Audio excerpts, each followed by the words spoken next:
Streaming now on IWTV. New Texas Pro. Check our schedule for all future New Texas Pro events, including the Texas Contender Series. Watch over 70 New Texas Pro shows anytime on demand. Featuring Stephen Wolf, Fly Death, Rachel Rose, and the Bounty Hunter, Brian Keith.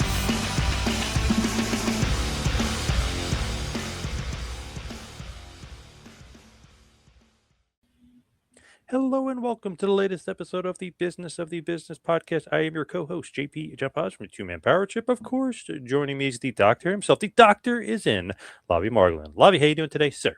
Hey, John, I'm doing well. Unique structure for today's show. We're all news, but really two major topics, and I found a way to fit in here and there. But before we get there, I want to take a moment, and this is sort of one of the unique things that's united the I guess internet wrestling community, although I don't like that word. Everyone was searching for Marc Izard, who apparently was a super fan from the UK, and he disappeared in Las Vegas, and Natty Neidhart, and everyone wanted to find him, but unfortunately he had passed away. Had you ever heard of him before, John? And when did you hear the story? I heard this story. I've heard of him before, just as far as being a super fan. You see some pictures and stuff. Just when you're online a lot, you just kind of come across a lot of fans. Just seemed like he's meeting Steve Austin. Just meeting a bunch of random guys. He just seems like a big super fan. He travels from the UK to the US a bunch to come to some shows. But I didn't know he was missing until I saw it on a podcast thing, and then Natty Neidhart retweeted it, and she was kind of in search of him. So I'm like, wow, this is like kind of like scary. The guy comes over here and he goes missing. Like, what the hell? I know Vegas could be a bit of a shady town, but I was like, man, that's just like the worst possible scenario. What a nightmare. Jeez, it's very, very scary. Yeah, it's sort of like, I think we can all relate in a way, given our passion for wrestling at different times. And I think everyone that's listening does still, whether it's going to, a Legends convention or very much into the current stuff, whatever it may be that you could imagine, is happening to yourself or to a friend. I mean, we don't know all the details yet. And, the police had released that he had passed away between certain streets, but that will probably come out. But whatever it may be, it's just a sad and tragic situation, and there's the burden now on his loved ones to get him home and have a proper funeral and all of that. So there is a GoFundMe fundraiser that's happening. So go check that out and support, because I'm sure everyone can imagine, such a circumstance like this. Man, R.I.P. Mark. That's just such a sad story. And like you kind of do the ultimate high, like, oh, I'm going to WrestleMania as a super fan would be. I'm going to WrestleMania, I'm meeting some of my favorites. And then this happens. So awful nightmare tragedy. R.I.P. to Mark. Yeah, and I guess the only consolation, of course, is that clearly he was doing what he loved, and it was good to be in the position. And some people don't get that opportunity, but we'll keep him in mind for sure. Now, switching gears, changing topics, let's talk about NXT. It feels like sometimes NXT has like no news for a while, and all of a sudden it just really ramps up. This seems like pretty big news for NXT. It's kind of fascinating the way it all kind of breaks down and almost even goes into the ESPN bucket. So tell me all about NXT. Yeah, so many different pieces that were coming out at different times, and some of them may not exactly relate. We're still sort of learning all about it. So, of course, John, on this show, for a number of months, as we were learning, of course, about Peacock transition away from most WWE programming at different parts, that they still had the NXT premium live events. And it just didn't, make sense that they would keep that. And you could chop that up into other services, maybe the Zone, would have interest in something like that. Netflix seems like it's more focused on, the actual premium events rather than the NXT brand type of programming. And I'm sure there would be other suitors, but the CW just seemed to make so much sense, right? They're having such success with the show, and we'll talk about how the ratings are down year over year from WrestleNomics tracking that so well. But obviously they're very happy. So the first piece of big news is that they will now have the premium live events. I'd imagine, and we haven't heard much about it, that this negotiation took a long time, right? Because there was even that transitional event that was on YouTube. So whether it was crossing the T's, dotting the I's, or it was a negotiating point to be like, well, we don't have to be with you. We could be on YouTube or whatever, but they got things done. So CW Network and WWE announced all NXT Premium Live events will now air exclusively on the CW, beginning with the Great American Bash later this summer. The CW will broadcast 20 PLEs in their entirety live on both coasts over the next several years, including Stand and Deliver, Deadline, and Vengeance Day. With the addition of NXT PLEs to the CW's lineup, the network is now the exclusive home for all NXT programming, which showcases WWE's hottest and upcoming superstars. Also airing weekly live installments every Tuesday nights. WWE will continue to produce all PLEs. WWE NXT has energized our Tuesday nights by consistently delivering a loyal and passionate fan base to the CW every week, said Brad Schwartz, president of the CW network. And I've said this many times on the show, jokingly, is that when I heard Brad Schwartz got the job at the CW, I found him on LinkedIn and I commented, you should have wrestling programming, because he was, of course, the executive behind TNA coming to Pop TV, and he liked the post. So that's my joke that I really brought the show there. Adding NXT Premium Live events to our schedule is a natural fit, providing one broadcast destination for audiences to watch all their favorite superstars, storylines, and championship matches. The CW entered a 5-year deal with WWE in October 2024 to bring NXT to broadcast television for the first time. Its broadcast television debut delivered the largest audience for the program since October 2023 and was the CW's #1 telecast for the year among 25 to 54 and 18 to 49. As the exclusive home of NXT, the CW airs 52 live weekly events throughout the season, Tuesday nights from 8 to 10, with, of course, current champions Tony D'Angelo and Lola Vice.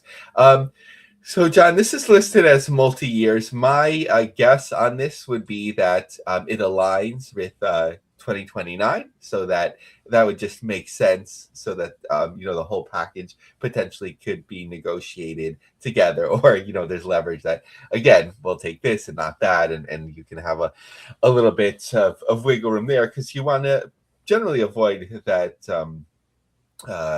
awkward Peacock thing where you're just sort of like isolated and floating out there. Yep. Looking for a home. What was your thoughts when you heard about this announcement, John?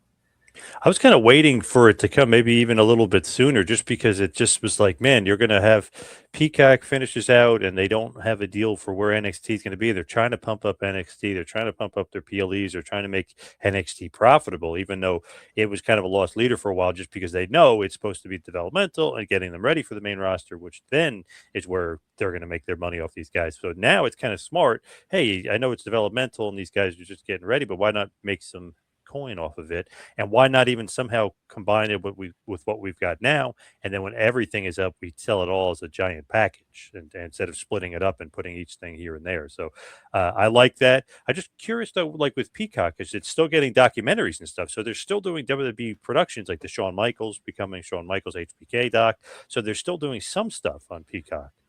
That's a great point. I didn't even think much about that, but it makes a lot of sense. It just might be a better fit for Peacock in that way. Of course, right? It's complicated, right? Because USA was kind of broken out, right? Like to this own public company that no one really wants to be involved in, because obviously cable television is dying. So you're kind of in that same family, but not so much anymore. So there's a big difference there. But it might just be like sort of like the A&E thing, where for A&E, the programming that works best is this documentary style stuff, and not like a premium event. So while we're in like the distribution universe, it makes me reflect on TNA, when we heard maybe they'll be on the CW, and that just never felt like the right fit to me.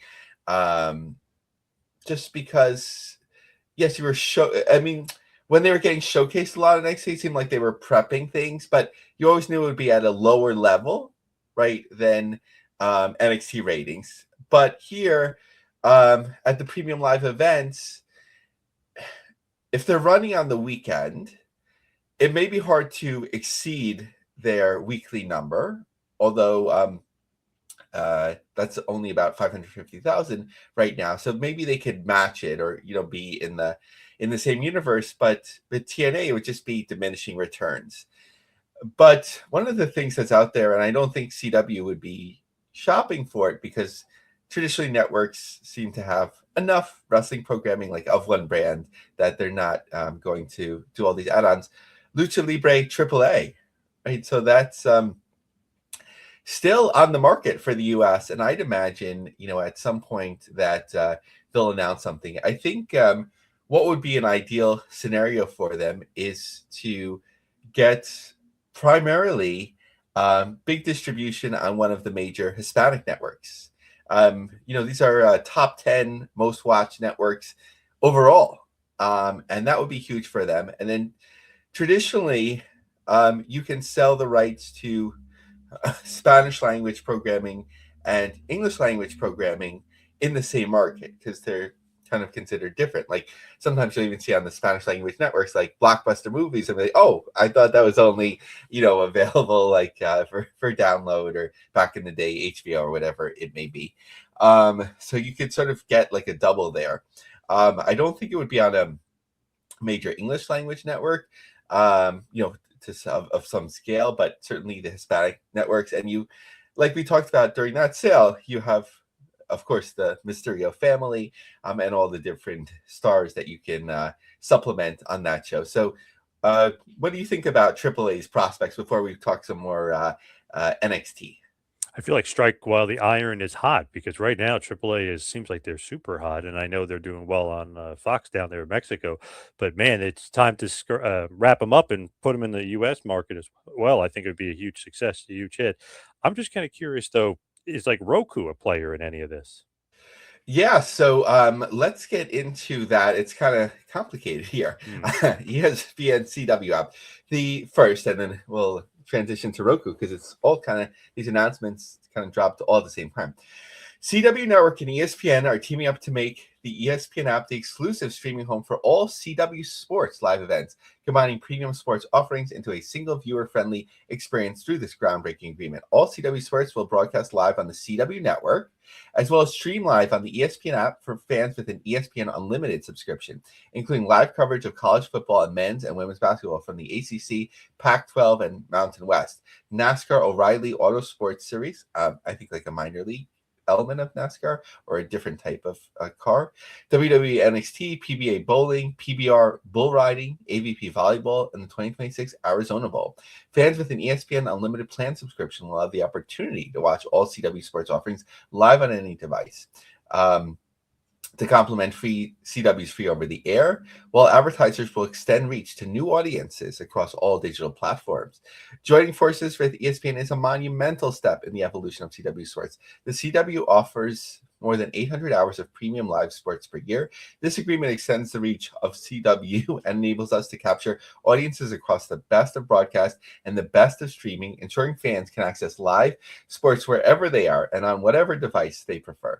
This new partnership will allow us to connect seamlessly with our audiences everywhere, from football and basketball to motorsports, professional wrestling, bowling, bull riding, and more.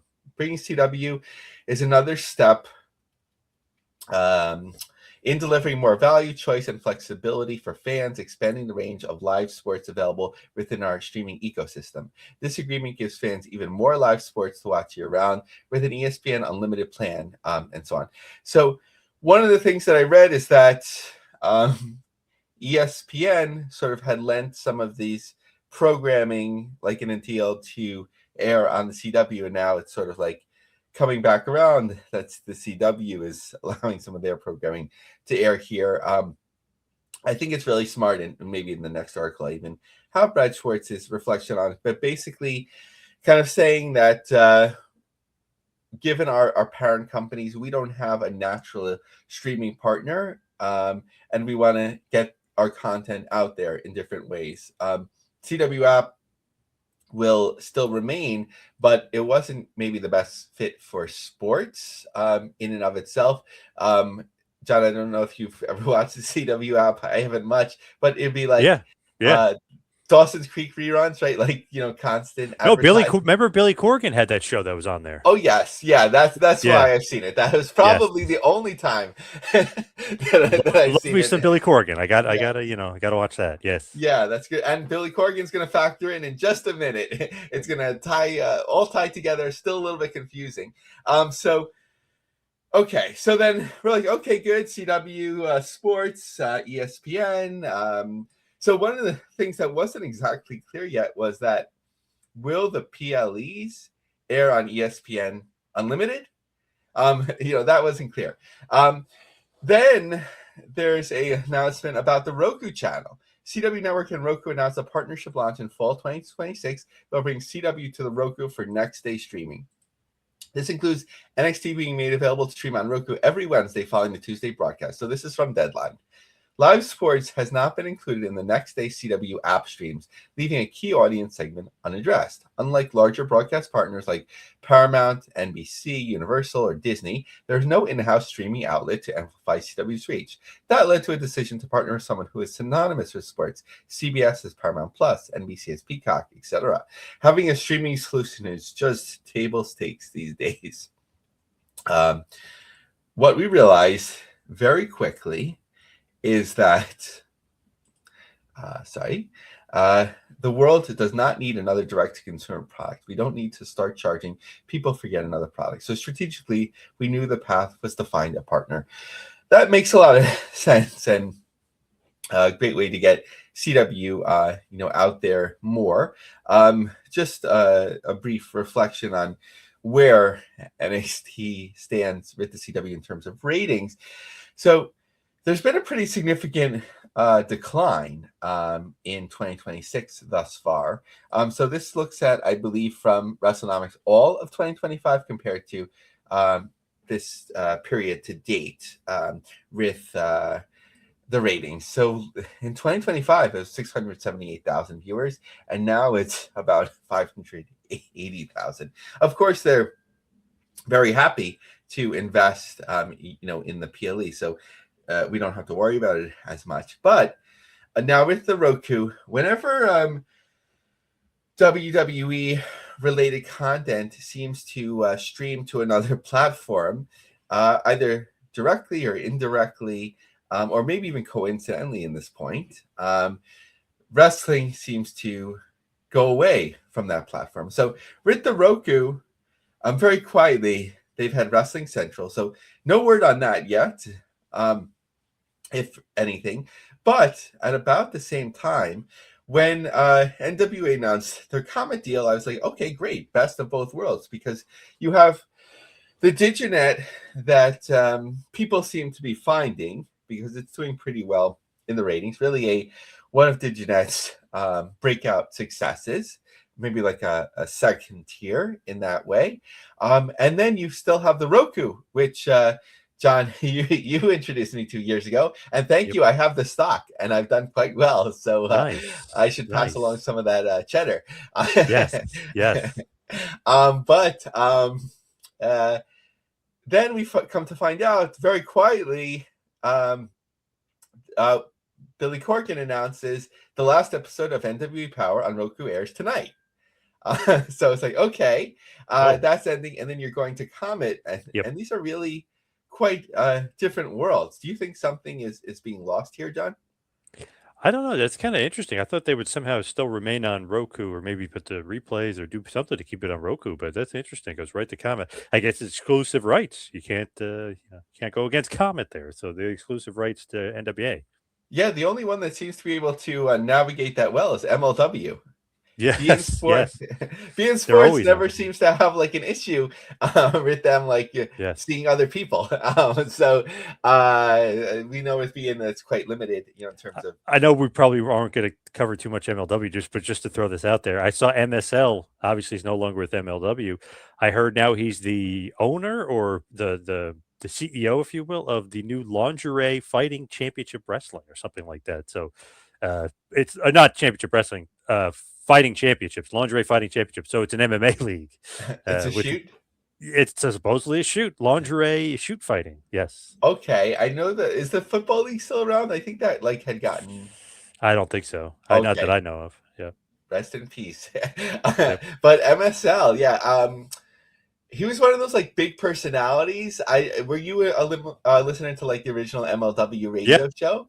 Yep. Of course, I guess with Conan, you must have Yes. been, Yes. and Court Bauer, and I was even like a premium subscriber. So MSL was like so funny back in the day. So you know Not what? to get you off track here, though. Not to get you off track. No, it's okay. And you know Yeah. what? While we're talking, I'm checking. I think I still have his email address, so I'm going to send it to you. Maybe you'll get him a guest on the show. All right. Yeah, let's do it. Yeah. So now, okay, so that's the distribution. Any other points about distribution, John, before we move like to an analysis of the live events? Nope. Let's talk about some live events. I'm just curious if they think they're going to sell out these live events or not. So I think that clarity from who's here first, Nick Khan, was really helpful for understanding this because, of course, TKO is very revenue driven, and certainly to mitigate losses. But the fact that they do see NXT as developmental in a way makes sense for why they're going on the road now, because you really do want to develop your talent, in such a way that's really important, even if it doesn't always make the most sense. I think for the most part, the buildings that they're booking, are the right fit. Some are bigger than others, and maybe they don't have major expectations for them. But if the rent makes sense, so let's look to date for what's on the books and forthcoming. First, in terms of those that are like events outside of their Florida market, and certainly not their weekly programming as well. So January 29th, Knoxville Civic Coliseum, and these are via WrestleTix. 1,336 tickets distributed. Nashville the following day in the Pinnacle, 740. On the 31st, so they like the triple shots, the Boutwell Auditorium, 968. March triple shot, Houston, 713 Music Hall, 1378. Oklahoma City Criterion, 734. Allen, Texas, Credit Union Arena, 1,568.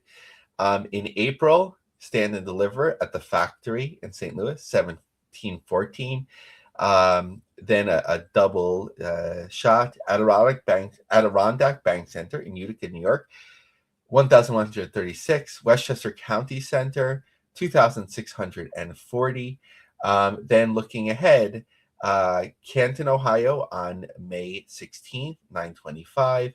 And Johnstown, Pennsylvania for Summit Arena, 964. And then looking to June, the Lowell Memorial Auditorium, which apparently, right, according to TNA, you could stuff 7,000 whatever in there, but WWE is NXT is looking at 1,184. So just like in totality, John, this feels closer to TNA type of numbers, certainly rather than AEW. Maybe AEW struggling and NXT at the higher end, whereas these may be even a little bit below TNA for their big shows, but sort of when they go all around and have the double shots.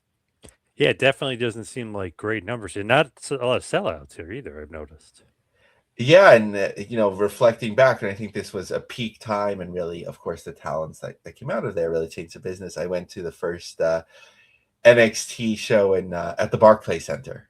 Completely different audio, cast of characters there. Yeah. Yeah, and that was Mercedes Moné and Bailey and all of that sort of thing, and that was a sellout of a major arena. So definitely a very different time, but clearly we don't know if NXT is profitable, but I think clearly the revenue driver would be the television rights domestically. But just looking at events, so sometimes we think like that they're just running all the time in Florida, but they're really not. So Just to look in May, Lakeland, Florida, Venice, Florida. I guess I'll stop saying Florida because Fort Pierce and Gainesville. So 4 of those local shows. So 6 total shows. And then, excuse me.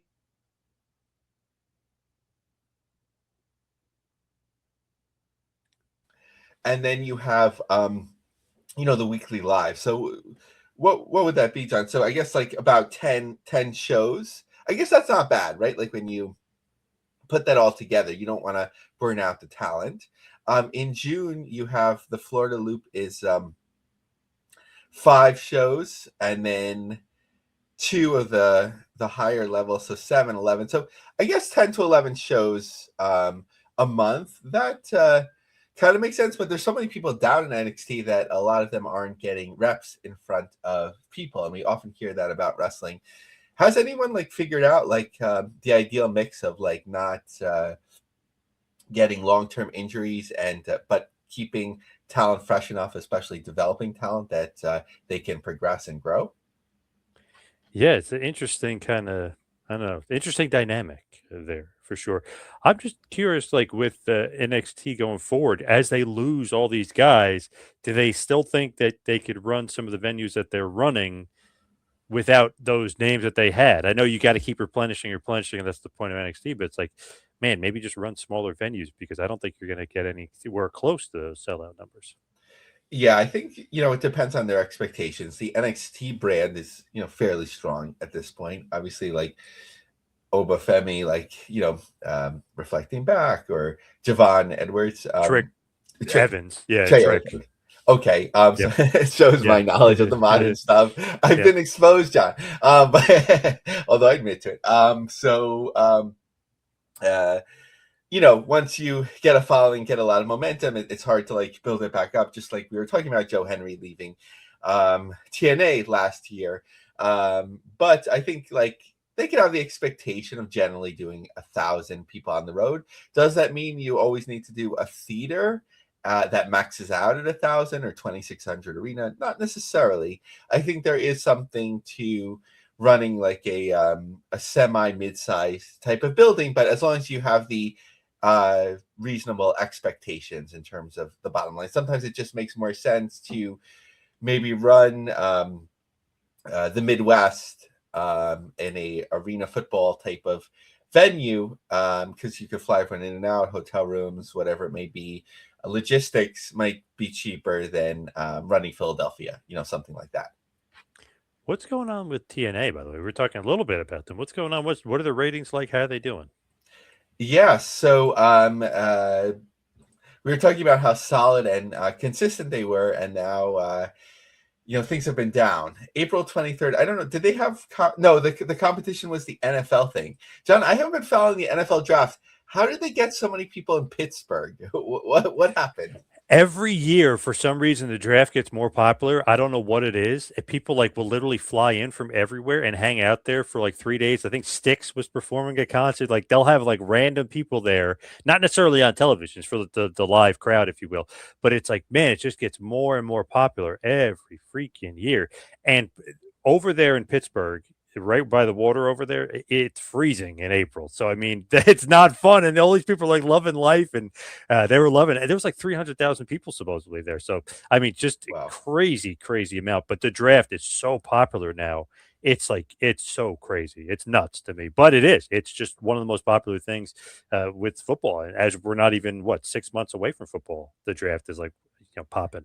I guess that's sort of every team is represented. Yep. So you have that, and you have like so many people into like numbers now, whether Yeah. it's for betting reasons or Yes. whatever. So it gives you the chance to celebrate it. And the hope, I hadn't followed this at all. And I was just like, Yep. what? That's crazy. I remember when they do it at the theater at Madison Square Garden, I'd be like, okay, people are still sitting there for round whatever. And most of the time it's quiet. And then you yell out, especially when your team comes up. But that's all on the side. But that was to say the competition. I'm not sure actually what type of rating they did, the NFL draft. But April 23rd, TNA was down to 175,000 viewers. So nearly 100,000 or maybe 90,000 off its peak. So again, the reason that I said that they're a consistent success after 10 weeks, because it was after 10 weeks, right? So we can't, I mean, I wouldn't panic one way or another, but we can't panic yet. But, when you look at it Q1 to Q2, it basically holds up. So maybe you have aberration weeks or whatever it may be. So Q1, 229,000, 211,000 in week 2. Of course, these numbers from WrestleNomics. Now looking at the live event schedule and the numbers, we don't have too many numbers to analyze this week, but just Sacramento as an example, that this is actually a couple weeks before. 751 tickets distributed, 725 the second night. So again, we continue to see weaker, lower numbers than last year. Now, were you following, John, this pre-sale stuff? They're like, here's the pre-sale, everything's going to go on sale this week, and then like next week, and then we're like, no, everything will be on sale at a different time, just because it's so in demand. I thought that was like kind of just a little confusing because I was like, wait, it's not on sale, but it is on sale. Then it was like too much all at once. And so they decided to separate it. It was a little confusing. Yeah. So let's break it down a little bit here. So first, they put out the mega on sale for the upcoming TNA wrestling event is now scheduled for next week. Tickets for the mega on sale will feature select dates on the road and so on. And then ticket update. Due to the overwhelming demand for the pre-sale sign-up for tickets, particularly Slammiversary and Lockdown in Boston and Chicago, respectively, we are revising the ticket on sale date to expand ticketing options for our fans. Here's the schedule. Even when Taylor Swift was on sale, I know that it was crashing systems or whatever, but they didn't need to reschedule the on sale that I'm aware of. So people were posting about like, well, what did Slammiversary look like? And then there were plenty of tickets beyond the second row. Actually, WrestleTix does have those numbers. So the overwhelming demand so far for Boston on June 28th, so it's actually not even that far away, was 796 tickets distributed. Now, with the shows in Denver, WrestleTix had the pre-sale as well, 806, 587. So again, not something that has to be analyzed with finality, but when you're going to say it's overwhelming demand and then the numbers come out and it's not, why don't you just say, sorry, we messed up, it was a technical issue, here's when the on sales are going. I do remember it at least one other time, maybe twice before, that they had these like mega on sales, which makes a lot of sense. Drive like that interest and so on towards one event, and then people from different cities can participate. But something just seems to go wrong there. Yeah, definitely. Just say, hey, technical glitch. We couldn't figure it out. Something's going on, but you don't have to say it's huge demand. It doesn't sound right. What did TNA's Carlos Silva say people call him now? No, we won't get into that. Oh, jeez. Somebody was like, don't say what people are calling you, because then people would start chanting that. But maybe he wants to be a star. He likes maybe staring into the camera. Everyone seems to get the bug. I wouldn't blame him. Is Slammiversary, is that doing good, bad, or indifferent as far as that show coming up? I don't know if they're sort of had their fingers crossed for a another record-breaking number. I think they would know what they need to do if they want to achieve that. But in terms of the potential seats on the map, 6,251. It's set up for 3,512. And like I mentioned, 796 tickets distributed. Some people were complaining, I think, that the cheapest ticket was $62. Obviously, or actually it's here, $61.90. Obviously very reasonable compared to WWE prices, but this isn't WWE and this is a bigger venue than they run. So I think a little too early to express any disappointment and so on. It's it's just an initial pre-sale, so you need to see the on sale date, and then things pick up from there. So they'll get a decent number, but definitely not overwhelming demand. All right, let's talk a little here and there. What about ROH? What's going on with them? Yeah, so RH, I guess everyone's sort of like in that same universe. All these known brands, but struggling to break 1,000 tickets, whether it's NXT, TNA, and ROH, of course, as well. 859 tickets distributed for May 15th at the Supercard of Honor at the Wacomico Civic Center in Salisbury, Maryland. This is a pretty big venue that it could hold just under 5,000 at least, and they set up for about half of that. So that is what it is. And finally, a New Japan. Total tickets distributed 2,672, bumping along slowly now, 69 tickets in the last 7 days. So this is kind of what we've been seeing, this like mid-pattern demand post pre-sale and on-sale date, and not the same month or just 2 or 3 weeks in front of it. So again, we'll see this picking up, but exceeding 3,000 tickets looks certain, and let's see if they can get past 3,500 or 4,000. Wow, I know it's two different markets, but New Japan is doing like twice the business, even more than that, than ROH there. So I don't know. Is that telling? Does that tell you something? I think everything is sort of aligned for the success of New Japan in this show, but certainly things can surprise you. They're in a city where probably the strongest city in the US right now, where they do well. Chicago, G1 Climax that has cachet, and New Japan is rarely here. And some people will still travel and seek it out, especially in the Midwest. But I see people on X tweeting about flying out for shows like this, much less so in a post AEW world, but there's still something to it. They still have this old lion has life in it still. Now, just to finish that loop, the Lingerie Fighting Championship, it says all female pro wrestling, but then it looks like it's a shoot fight. And MSL was named the president of the Lingerie Fighting Championship. So interesting. So is it one of those like your favorite UWFI or something? Is it a fake shoot promotion? That would be interesting. What do they call that, John? A Venn diagram?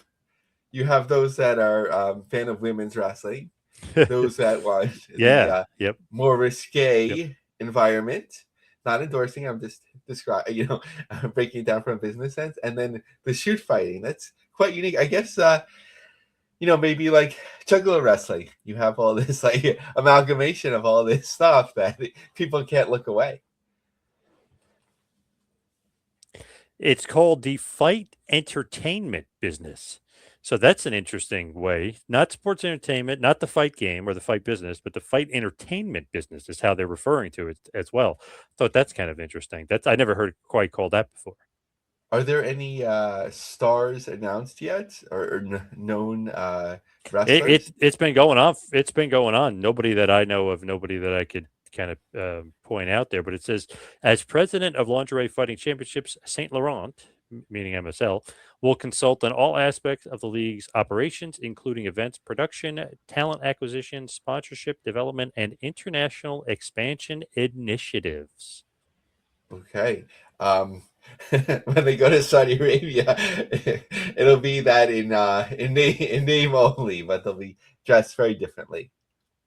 He says that they have an incredible potential to grow, showcase their world-class talent, deliver a unique form of sports entertainment to the global audience. There you go, sports entertainment. I look forward to building LFC's already impressive foundation that includes 5.5 million online fans and 300 million monthly views, and take that to an even higher level. Interesting, huge numbers. I've never even heard of it. So that's kind of an interesting little factoid there from MSL. I'm not sure if he's shooting or working on those lines and those numbers. Sometimes the way you add it up, right? Like anyone that's ever engaged with it at all. But I mean, I could imagine, in short form video, right, in a different way. But how slap fighting is popular, where you're like, oh, and then here's something like this. I'm sure you could have moments that people don't want to look away from. But I'm definitely curious. I'm not sure how much to put it in my search bar here, but I do want to learn more. Can I throw this out there for you, Lavie? Here's a little curveball. I will be going to GCW one night only at the ECW Arena. I know when we're recording this, it'll be already over, but I'll be going to there tomorrow. tomorrow night. Nice. I'm looking for a full report, and I'm gonna need to know, John, with those GA sections if they are maxed out. I know that Brett had tweeted out that just a limited number of tickets remain. And have you met Brett before in person? No, but he said to come up to him and get the handshake, the hot dog, and the picture. So I'm going to do it. Nice, that's awesome. That is a key moment. And through AI, we have to take a different picture, stick me in there too. So we have the full circle. And I got to see if I can meet my buddy Joey Janela, see what he's been up to. Check him out. So maybe I'm going to have to see what he's doing. Nice. He follows me on X. Good guy for sure. Oddly enough, grew up. We didn't know this, of course, but grew up in the next town over. It's like 2 minutes away from where he used to live. So got the Jersey connection there. Yeah, this is all coming together. Are you going with your usual buddies or? My one buddy that I went to like a bunch of shows with, he's never been to GCW before, so it should be pretty interesting. Yeah, I mean, this should be an interesting one. I've only gone in New York, and I'm not seeking out death matches or whatever, so it's a different experience. But I always try to go to Brooklyn if the time aligns. Just in terms of looking at availability as we record this, one day out. That I just plugged in 20 tickets, standing room only, and it did say they're available. But I'd imagine. If it's less than 100 tickets, that they'll get a good walk-up or interest as they pump this up, on the day before. If I was closer to the area and in the line, I'd certainly want to check this out. All right, so let's wrap up this bad boy. Let's head towards the plugs. Follow me on Twitter and on Instagram at 2Man Power Trip. How about you, Lavie? Follow me on X, Lavie Mark, LAVIE MARG, and we're at 149 members of the LinkedIn group, The Business of the Business. So will you be 150? We want to keep growing from there. I, of course, am the author of Trump Mania, Vince McMahon, Donald Trump, and the making of America's 45th president. And of course, about 6 weeks off the presses, Ultimate Fighters, Donald Trump, Dana White, and UFC's Road to the White House. Please like, tweet, reshare. Check out our sponsors. That helps keep us going. All right, I want to mention this, of course, one more time. The Marc Izard, the GoFundMe. Please help bring Marc Izard home to the UK. He was a true wrestling fan. R.I.P. Mr. Marc Izard. So thank you, everybody out there, for listening. See you right back here next week for the Business of the Business. See you next week, folks. R.I.P. Marc Izard.